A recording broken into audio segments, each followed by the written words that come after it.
Okay, so the 11 a.m. advisory is in. Tropical Storm Ian, a little stronger, winds 70 miles per hour. 74 makes it a hurricane. It has just moved offshore south of Daytona Beach, moving to the north-northeast at 9 miles per hour. We do actually expect some strengthening here in the short term. Here's that track and intensity forecast, taking it up to Category 1 here, potentially by this evening, back to hurricane strength, 75 miles per hour, maintaining that strength here as it's getting eerily close to Charleston. You may notice that color red in here with this 11 a.m. update. We now have hurricane warnings out for coastal South Carolina.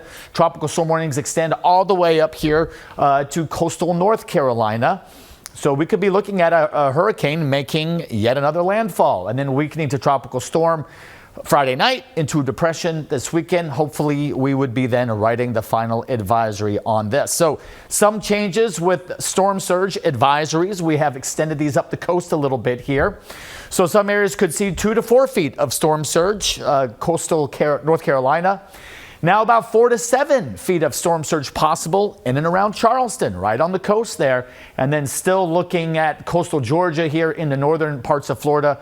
Storm surge of 4 to 6 feet. Again, that is not rainfall. That is ocean water being pushed onshore as this system makes that turn to the north.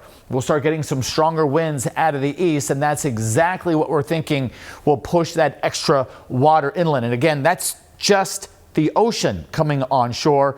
We also have additional rainfall, and we are currently dealing with flash flooding across a good chunk of northern Florida already. You know, Orlando over to Daytona Beach. Some spots have seen a foot of rain.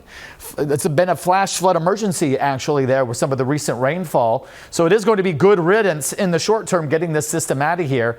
Here's that track and you see the rainfall forecast, some of the brighter colors. That's where we expect some of the additional very heavy rain. And by the way, before all is said and done here, we've been dealing with some of that flash flooding in and around Orlando and points north, maybe some isolated 20-inch amounts, maybe a foot of rain with heavy-duty rainfall here across portions of South Carolina and Georgia.